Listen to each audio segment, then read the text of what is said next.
Hello, good morning all of you. See here, ఇక్కడ చూడండి నాన్న, స్పేస్ అండ్ బౌండరీస్. స్పేస్ అంటే ఏంటంటే ఒక వస్తువు మన అంటే అట్మాస్ఫియర్లో అంటే ఎంత ప్లేస్ని ఆక్యుపై చేస్తుందో దాన్ని స్పేస్ అంటాం. ఇక్కడ చూడండి, స్కెచ్ ఇక్కడ వరకు ఆక్యుపై చేసింది. This is the space. This total board is space. దీన్ని అంటే ఒక వస్తువు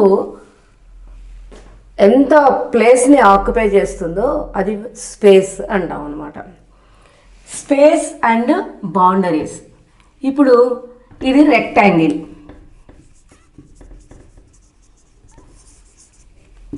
ఇది స్క్వేర్, సర్కిల్. ఈ డయాగ్రామ్కి it has a definite shape, అవునా? Oval shape like this. అంటే ఇవి ఎంత ప్లేస్ని ఆక్యుపై చేసిందో దాన్ని స్పేస్ అంటాం అనమాట. ఇప్పుడు ఇక్కడ ఉన్నది మరి ఈ బౌండరీస్ అంటే ఏంటి? బౌండరీ అంటే సపోజ్ మీ స్కూల్ కాంపౌండ్ ఉన్నది కదా, ఆ స్కూల్ కాంపౌండ్లో చుట్టూ మనకి ఒక కాంపౌండ్ వాల్ ఉంటుంది. అంటే మీ స్కూల్కి ఎంత ప్లేస్ అయితే మీ స్కూల్ ఆక్యుపై చేస్తుందో ఆ ప్లేస్ వరకు బౌండరీ కడతారు, అంటే కాంపౌండ్ వాల్ కడతారు. That is the boundary. This boundary is nothing but the perimeter of given figure. అంటే ఈ బౌండరీ అంటేనే పెరిమీటర్ అనమాట. అంటే boundary is a perimeter is refer to the total length of the given figure. దీన్ని perimeter అని అంటారు అనమాట. ఇక్కడ చూడండి, rectangle A B C D. ఈ రెక్టాంగిల్ బార్డర్ ఏంటి? A to B, B to C, C to D, D to ఏ. ఇదేంటిది? Total boundary అన్నమాట. ఈ టోటల్ బౌండరీని మనము పెరిమీటర్ అని అంటాం. అంటే అట్లాగే ఇక్కడ కూడా చూడండి, square, circle. It has indefinite figure. It is indefinite figure. Oval shape. Indefinite figure అయినా అంటే దీనికి పర్టికులర్ షేప్ అయితే లేదు కదా, అయినా కూడా దీన్ని మనం ఒక థ్రెడ్ దీని మీద పెట్టి ఇలా తీసుకుంటూ వెళ్తే ఆ థ్రెడ్ ఎంత లెంగ్త్ ఉంటుందో ఆ length boundary of this figure. అంటే ఈ ఫిగర్కి ఆ థ్రెడ్ యొక్క లెంగ్త్ ఎంత ఉంటుందో అంత అవుతుందన్నమాట. అంటే దీన్ని ఏమంటారు? ఈ బౌండరీని ఏమంటారు?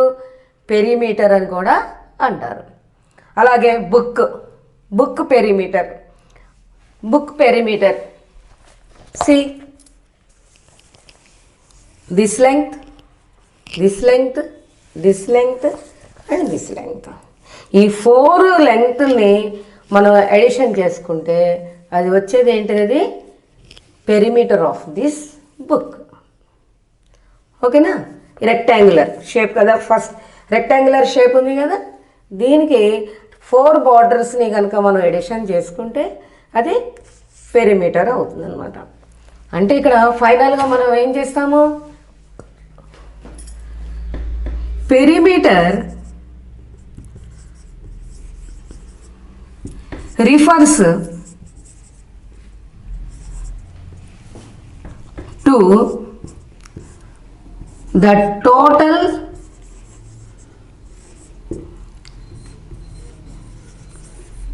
length of given figure.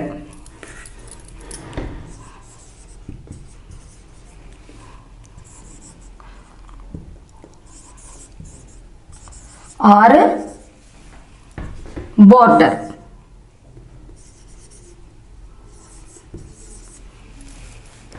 అని పెరిమీటర్ అంటారు అనమాట. What is the perimeter of Ramayya's field? He walks to along the boundary of his field to check the water level in the field 3 times a day. What is the total distance he walks on doing so? అంటే ఇక్కడ Ramayya field perimeter ఎంత అని అడుగుతున్నాడు. ఇక్కడ perimeter అంటే ఏం చెప్పుకున్నాం ఇందాక మనం? Total length of the boundary, అవునా?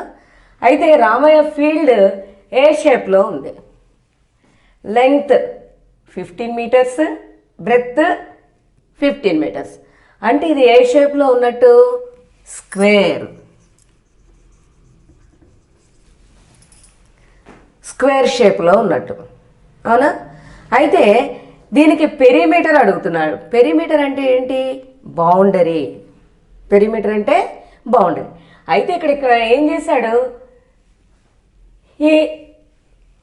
He walks along the boundary of his field to check the water level in the field 3 times a day. అంటే రోజుకి 3 times బౌండరీ చుట్టూ తిరుగుతాడనమాట రామయ్య. అయితే అతను ఎంత డిస్టెన్స్ వాక్ చేశాడు అని అడుగుతున్నారు. అంటే ఇప్పుడు రామయ్య ఇక్కడ ఇన్సైడ్ వాక్ చేయలేదు, బౌండరీ ఇక్కడి నుంచి, ఇటు నుంచి, ఇక్కడ నుంచి ఇలా వాక్ చేశాడు. అంటే 4 sides వాక్ చేశాడు వాటర్ చెకింగ్ కోసం, అవునా? అంటే ఇక్కడ మనం ఏం చేయాలి? ఇక్కడ 15, ఇక్కడ కూడా 15 కదా. 15 + 15 + 15 + 15 టోటల్ లెంగ్త్, అవునా? అయితే ఇది స్క్వేర్లో ఉంది కాబట్టి దీనికి ఒక ఫార్ములాని కూడా మనం అప్లై చేసుకోవచ్చు. అది నేను ఫార్ములా తర్వాత చెప్తాను. ఫస్ట్ మనం total length of the boundary రాసుకుందాం.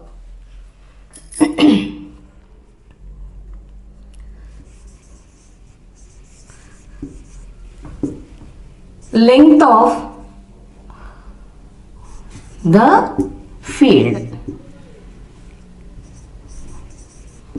Is equal to 15 meters. Total length of boundary.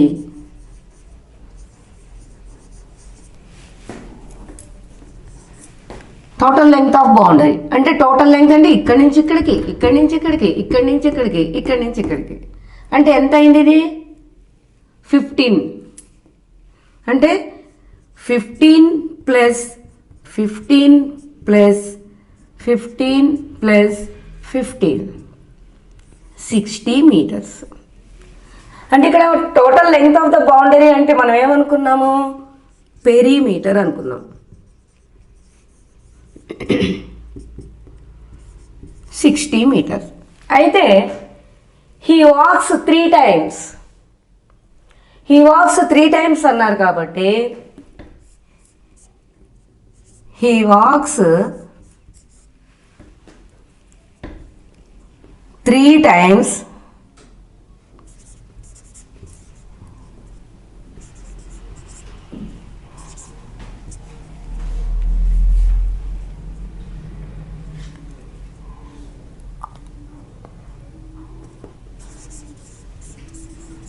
on the boundary. అంటే 3 × 60 or 60 × 3 ఏదైనా ఒకటే. 180 meters. టోటల్ 180 meters అతను పర్ డే తిరుగుతాడు అనమాట. ఇక్కడ చూడండి అన్న, Rani wants to put a lace around to the tablecloth and 6 table mats. How much lace does she need to buy for the tablecloth? What is the total length of lace that Rani needs to buy. ఇప్పుడు table cloth ఏ షేప్లో ఉంది? Rectangle షేప్లో ఉంది. Rectangle షేప్లో ఉంటే opposite sides are equal. దీన్ని ఏమంటారు? Length అంటారు. దీన్ని కూడా లెంగ్త్. బ్రెత్ బ్రెత్ అంటే లెంగ్త్లు రెండు సేమ్, 1 మీటర్ 75 సెంటీమీటర్స్. బ్రెత్లు రెండు సేమ్, 1 మీటర్ 25 సెంటీమీటర్స్. అవునా? అంటే ఇక్కడ మీకేమర్థమైంది? ఇక్కడ 2 లెంగ్త్స్ ఉన్నాయి, 2 బ్రెత్స్ ఉన్నాయి. అవునా? అంటే ఇక్కడ మనకి టోటల్ వాటర్ ఎంత వస్తుంది? అప్పుడు total perimeter of a rectangular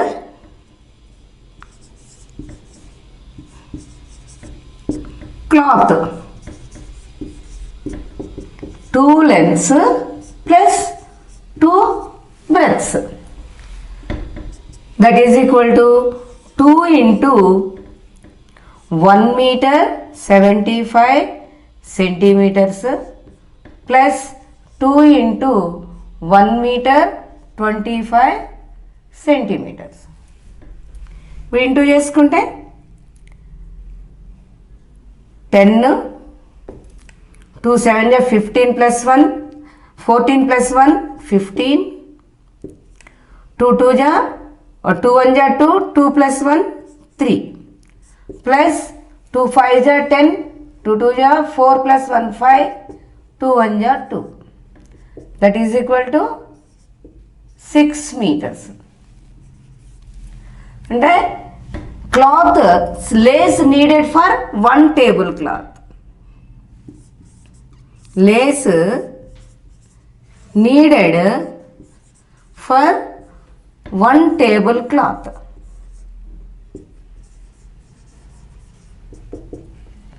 6 meters. Rani use to 6 table mats. అంటే total length of lace for 6 table clothes.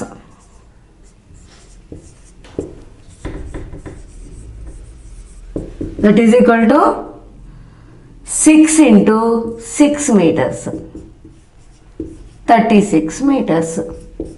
Rani needs 36 meters of lace for table mats. మనం పెరిమీటర్ అంటే ఏం చెప్పుకున్నాము? Border of the given figure అని చెప్పుకున్నాం. అవునా?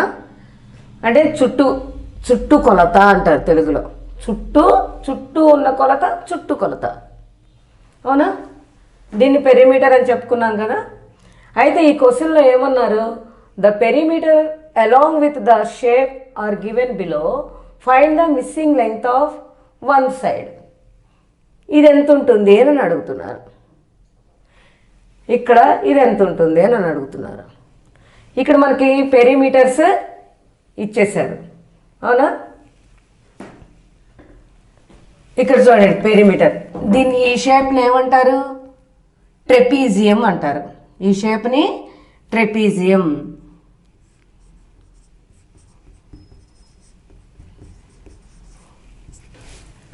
Trapezium. ఇప్పుడు దీంట్లో బార్డర్ కావాలి కదా మనకి. పెరిమీటర్ దీన్ని ఏ అనుకుందాం లేదా ఎక్స్ అనుకుందాం, ఏదైనా అనుకోవచ్చు. Perimeter is equal to 8 plus 6 plus 5 plus a is equal to 24. 8 plus 6 14, 14 plus 5 19, 19 plus a is equal to 24 centimeters. a is equal to plus 19 ఇటు ఎడితే అవుతుంది minus 19, 24 minus 19 is equal to 5 centimeters. మనం ఈ విధంగా missing లెటర్స్ని కనుక్కోవచ్చు. ఓకేనా? ఇప్పుడు ఈ షేప్ చూడండి, ఇది టీ లాగా ఉంది, మనకి టీ ఆకారంలో ఉంది. దీని టీ ఆకారంలో ఉండి లెన్స్ ఇచ్చేసేసారు. ఇక్కడి నుంచి ఇక్కడికి 4 సెంటీమీటర్స్, ఇక్కడి నుంచి ఇక్కడికి 4 centimetres, 3 centimetres, 3 centimetres, 2 centimetres, 2 centimetres. Total ఈ ఫిగర్కి ఇక్కడ పర్టికులర్ షేప్ లేదు కదా, మనకి పెరిమీటర్ అడిగారు కదా. పెరిమీటర్ అంటే ఎట్లాంటి షేప్ అయినా కూడా పెరిమీటర్ అంటే ఏంటి? Total length of the border. అంటే ఈ బార్డర్ మొత్తం కలుపుకుంటే పెరిమీటర్ వస్తుంది. అది నీకు రెక్టాంగులర్ షేప్ అవ్వచ్చు, స్క్వేర్ అవ్వచ్చు, ఇండెఫినెట్ లెంగ్త్, ఇండెఫినెట్ షేప్ అవ్వచ్చు, ఎట్లయినా అవ్వచ్చు. వాటికి పర్టికులర్ షేప్ లేకపోయినా మనం బార్డర్ లెంగ్త్ ఆఫ్ ద బార్డర్ని మనం కనుక్కోవచ్చు. అంటే చుట్టుకొలతని కనుక్కోవచ్చు. ఇక్కడ చూడండి, ఇది ఈ లెంగ్త్ అడిగారు, ఇది మనకు తెలియదు కదా, దీన్ని ఏ అనుకుందాం. ఇప్పుడు పెరిమీటర్ అంటే ఏమనుకున్నాం మనము? ఇవన్నీ ఎడిషన్ చేస్తే వచ్చేది పెరిమీటర్ అనుకున్నాం కదా. ఇప్పుడు మనం దీనికి పెరిమీటర్, ఈ మిస్సింగ్ లెంగ్త్ని కనుక్కుందాం. ఎలా అంటే perimeter is equal to 2 + 2 + 2 + 4 + 4 + 3 + 3, 3 + 3, 4 + 4, 2 + 2 + 2 plus a is equal to 30. 2 + 2 4, 4 + 2 6, 6 + 4 10, 10 + 4 14, 14 + 3 17, 17 + 3 20, 20 plus a is equal to 30. a is equal to 30 minus 20, 10 centimeters. ఇప్పుడు మిస్సింగ్ లెంగ్త్ ఎంత? Missing side is equal to 10 centimetres. What is the perimeter of the square? A small square of side 1 centimeter is cut off from each of its corners or its sides. Will the perimeter change or not? ఇక్కడ question ఏంటంటే, 2 స్క్వేర్లు ఇచ్చారు నాన్న. దాంట్లో ఒక స్క్వేర్కి ఏం చేశారు? Corners cut చేశారు. 1 centimetres corners cut చేశారు. 2 స్క్వేర్లో ఏం చేశారు? సైడ్లో కట్ చేశారు. అయితే ఇప్పుడు ఇది చేంజ్ అవుతుందా అవదా అని అడుగుతున్నారు. పెరిమీటర్ చేంజ్ అవుతుందా అవదా అని అడుగుతున్నారు. ఇక్కడ చూడండి, ఇక్కడ కార్నర్లో 1 సెంటీమీటర్ 1 సెంటీమీటర్, ఈ టోటల్ ఎంత? 4 సెంటీమీటర్స్. అంటే ఇక్కడ 1 సెంటీమీటర్ పోయింది, ఇక్కడ 1 సెంటీమీటర్ పోయింది. అంటే రిమైనింగ్ ఎంత ఉంటుంది? ఫస్ట్ మనం ఒరిజినల్ స్క్వేర్ పెరిమీటర్ కనుక్కుందాం. Perimeter of square is equal to 4 + 4 + 4 + 4 is equal to 16 centimetres. ఇప్పుడు cut each of the corner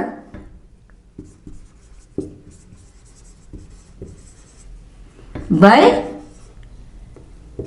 1 centimetre. అంటే ఇప్పుడు పెరిమీటర్ ఎంత వస్తుంది? అప్పుడు ఫస్ట్ సైడ్ ఎంత రాద్దాం. ఫస్ట్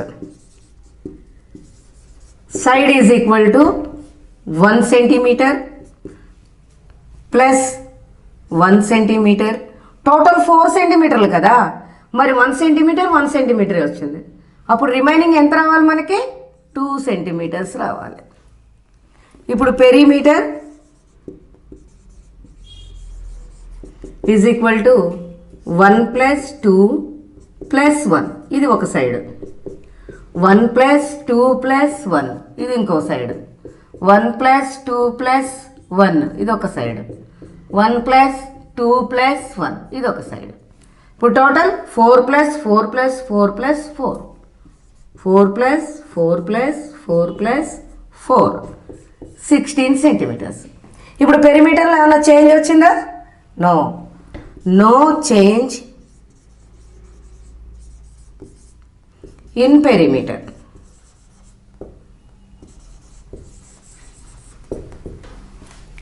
అదేవిధంగా ఈ స్క్వేర్కి వచ్చేటప్పటికి perimeter P is equal to 5 + 5 + 5 + 5 is equal to 20 centimetres. ఇప్పుడు cut 1 centimetre in each of the side.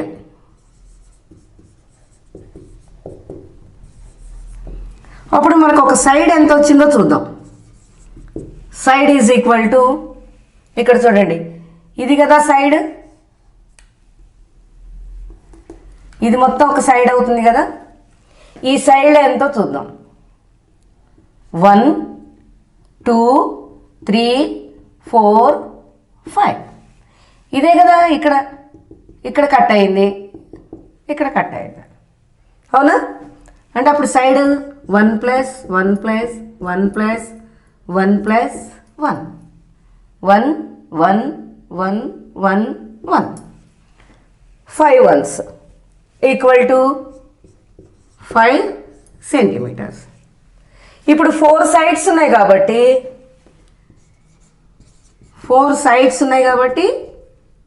5 × 4 20 centimetres. సరిపోయింది కదా.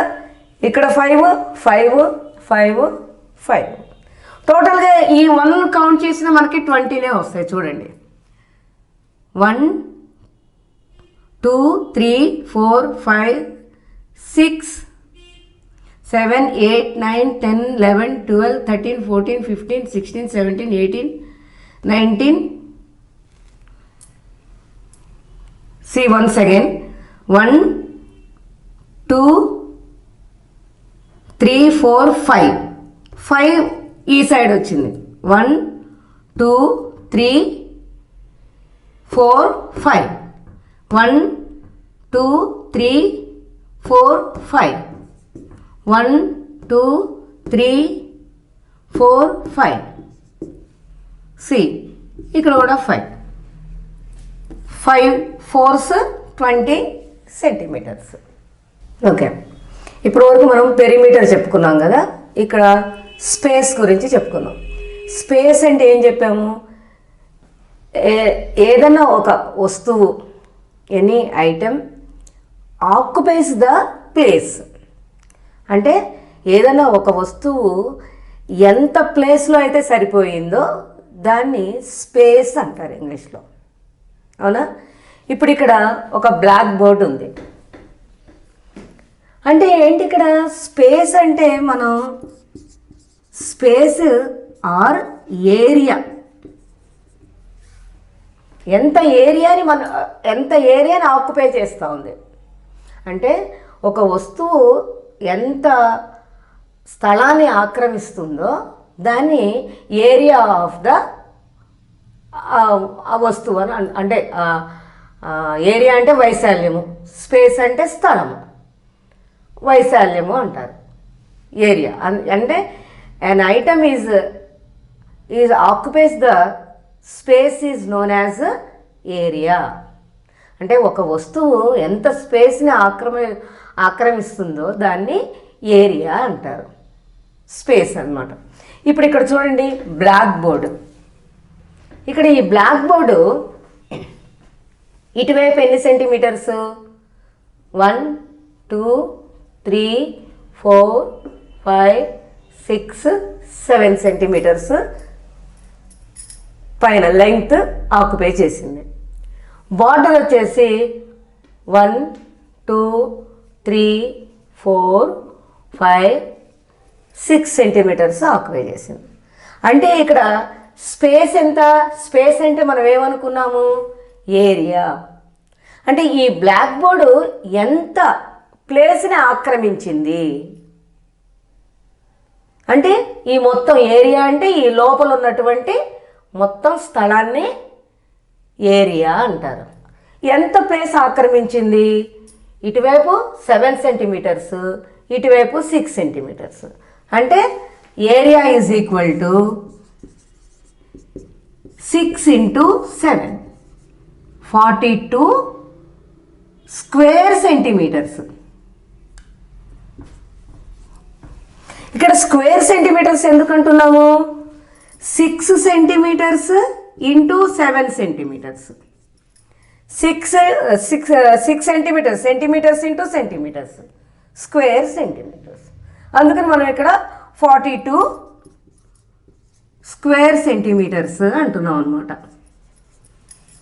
ఇప్పుడు అదేవిధంగా ఇక్కడ కూడా ఒక్కొక్క బాక్స్ వచ్చేసి 1 సెంటీమీటర్స్ ఉన్నది. అయితే ఇప్పుడు ఈ డయాగ్రామ్ ఎంత, ఈ డిజైన్ ఎంత ప్లేస్ ఆక్రమించింది? ఏరియా ఆఫ్ డయాగ్రామ్ ఎంత? ఇటు సైడ్ వచ్చేసి 1 2 3 4, ఇటు సైడ్ వచ్చేసరికి 1 2 3 అంటే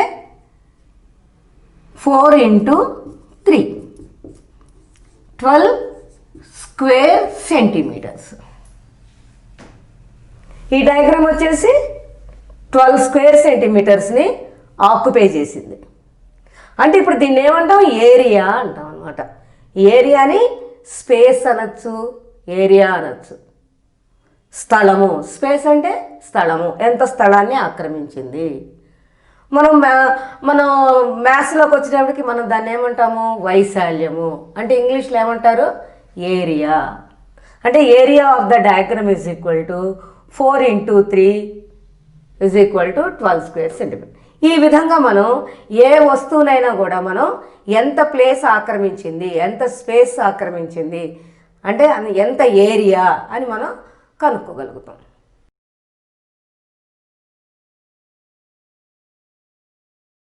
ఏపీ మరియు తెలంగాణ స్టేట్ సిలబస్ 1 నుండి 10వ తరగతి వరకు తెలుగు మరియు ఇంగ్లీష్ మీడియం ఉచిత యూట్యూబ్ వీడియోల కోసం సబ్స్క్రైబ్ చేసుకోండి ప్రతిభ యూట్యూబ్ ఛానల్.